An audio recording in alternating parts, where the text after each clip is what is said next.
Bonjour, good morning, and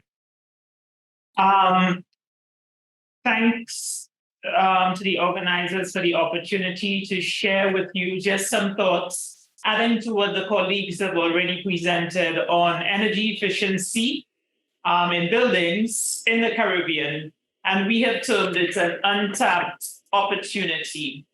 I think the work of the energy transition in the Caribbean project adds to what already exists in terms of assessing the situation on energy efficiency in buildings in the OECS.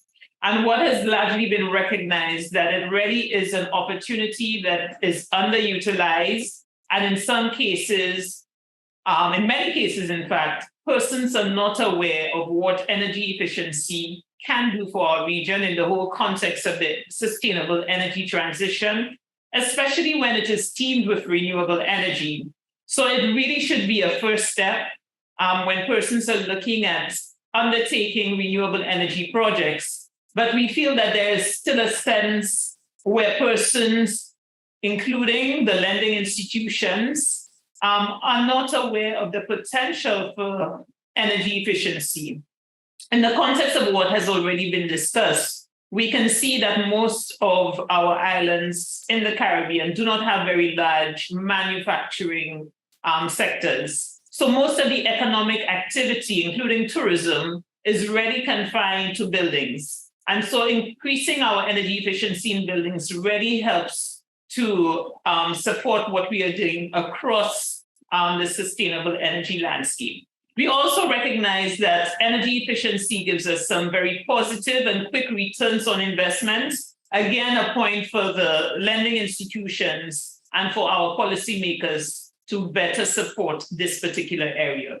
They're easily implementable, and we would have seen from our first speaker on this panel, from WhatsMart, that some of the measures that were identified as part of their studies on this ETC project really recognize some easy measures, interventions that can be undertaken from the level of a home to that of a big business. And it really is, in some cases, just a matter of refining some of the processes, making some adjustments, and some very small investments, which, as he indicated, can result in savings that can be reinvested to support a sustainable energy management program.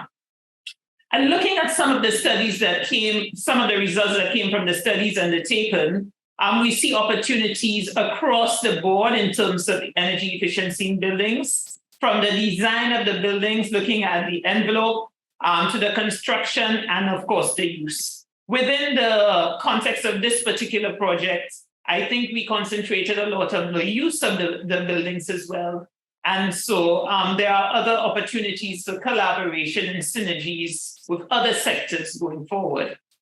What we have really recognized in terms of creating an enabling environment for energy efficiency in the Caribbean, there are some key drivers where additional support and interventions in those areas would allow us to meet some of the goals that we desire for ourselves in terms of energy efficiency.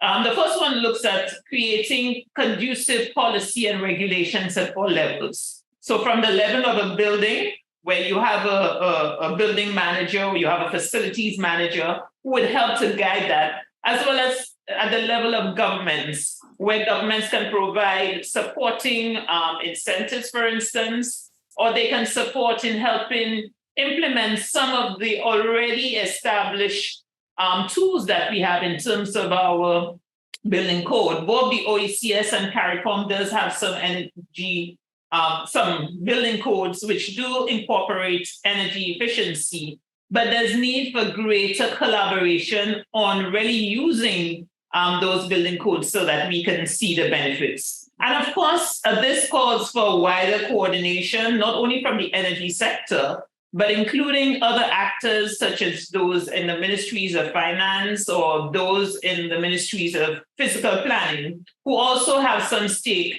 and some role in ensuring that we become more energy efficient in our buildings.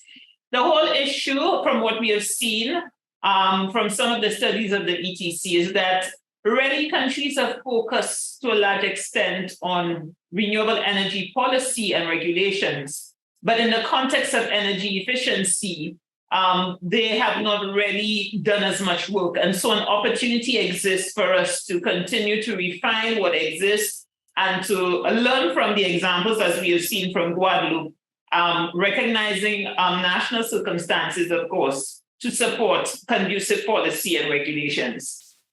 On that particular point, one consideration that must be highlighted is the whole issue of mandatory versus voluntary policies and regulations. So whilst we want to ensure that we have policies that support energy efficiency, we have to take in the national circumstances, existing manpower, and ensure that these are not burdensome, but actually promote energy efficiency and good quality in a way that can be receptive by all.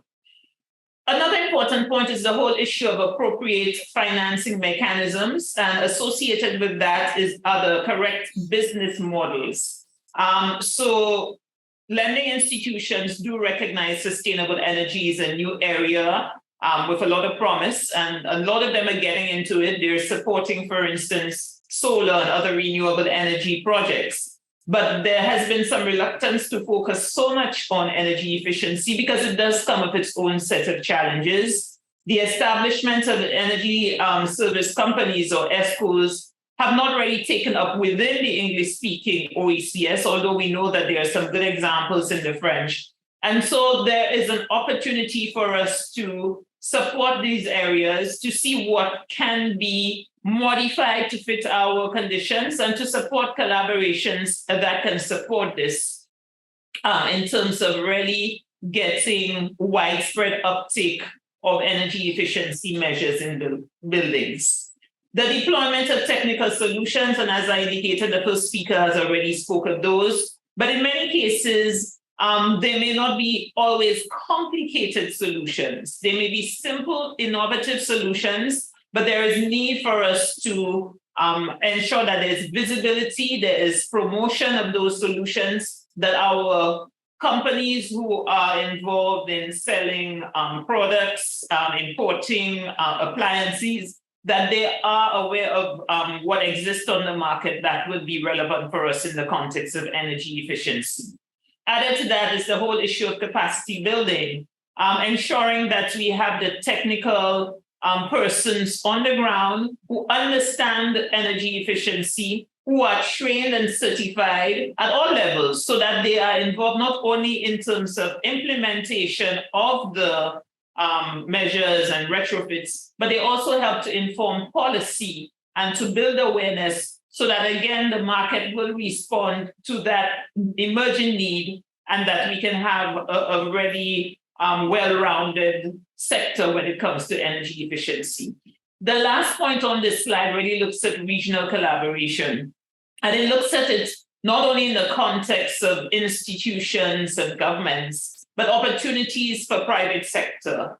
And not only within the energy sector, but across sectors. So looking to see where there are opportunities for tourism and the energy sector to speak, or looking across where there are opportunities for the refrigeration and air conditioning sector to speak to the energy specialists, and seeing where we have synchronized and harmonized goals and we can support each other.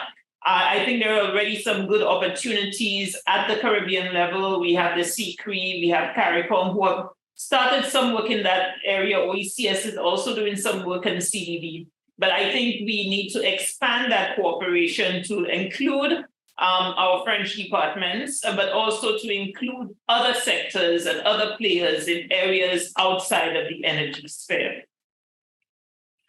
Just some notable efforts. So we have already spoken of the work under the energy transition in the Caribbean.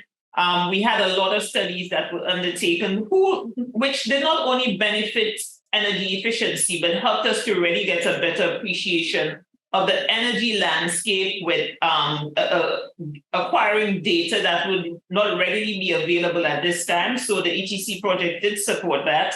But we were able to also do some very practical demonstrations. So For instance, you can see the photo on this slide shows some intervention that was done at the Celeste Bird Medical Facility in Antigua, which followed on some of the work that was done initially, helping to really support the application and the implementation of the measures that were spoken of.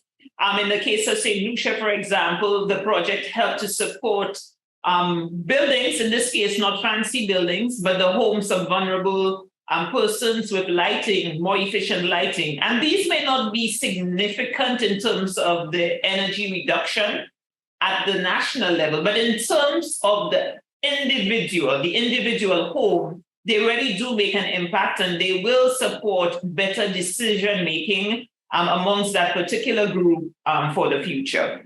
We had hoped to do some additional energy capacity building, which will not happen, but we are hoping to really take the lessons learned, the plans that were designed, and try to identify additional opportunities in the future to support this work in energy efficiency in buildings. And one opportunity we see emerging is that brought forward by the Caribbean Efficient and Green Energy Building Project. Here we will be looking at 2 islands of the OECS and a third, Guyana. So it's St. Lucia, Grenada, and Guyana. But we are hoping to develop a project which will really support a comprehensive energy efficiency in building for those countries involved. And one of the very interesting aspects of this project will be the whole phenomena of pool procurement, where we are trying to ensure that we have quality products in terms of energy efficiency, and that it is procured in a way that is will give us additional benefits in terms of economies of scale. We also have some good lessons from the PAHO Smart facilities. And so we think all 3 initiatives identified on this slide really provide a very good foundation for the OECS and the wider Caribbean to continue to advance the work in energy efficiency in building. I just wanted to end by just capturing some of the anticipated benefits of energy efficiency in building. Like I said, these are very simple interventions. We can see them as low-hanging fruit, but we anticipate energy, financial, and greenhouse gas savings across sectors. So be it agriculture, be it the education sector, be it the health sector, be it the tourism sector, the residential sector, we can anticipate those types of savings across those sectors, which can then be reinvested to support other areas where you may have gaps in financing. We anticipate improved building construction. So as persons become more aware of the opportunities, we anticipate that our architects, our planners, and even the persons who would actually be building, that their vision for the buildings in the Caribbean would be better informed, so that we can make use of natural ventilation, that we can incorporate some of the latest technologies in terms of energy efficiency. Added to that, we see an opportunity for enhanced energy markets, so that some of the low quality products that are now available in our market when it comes to energy efficiency, these can be phased out. So as the demand rises in our population for better, more efficient products and appliances, for instance, we can respond to that, and our markets can begin to position themselves to take advantage of this. And of course, more competitive industries such as a better tourism product, a more comfortable education sector in regard with schools, classrooms, and even the health sector, where we have energy efficiency that supports comfort, supports savings, and ultimately leads to a better quality of life. So we see energy efficiency as being a critical pillar for sustainable energy in the OECS, and we are hoping that the results of the energy transition in the Caribbean project, that we can continue to build on them, and that we can continue to benefit from the collaborations towards a more energy efficient building sector for our region. Thank you. Merci.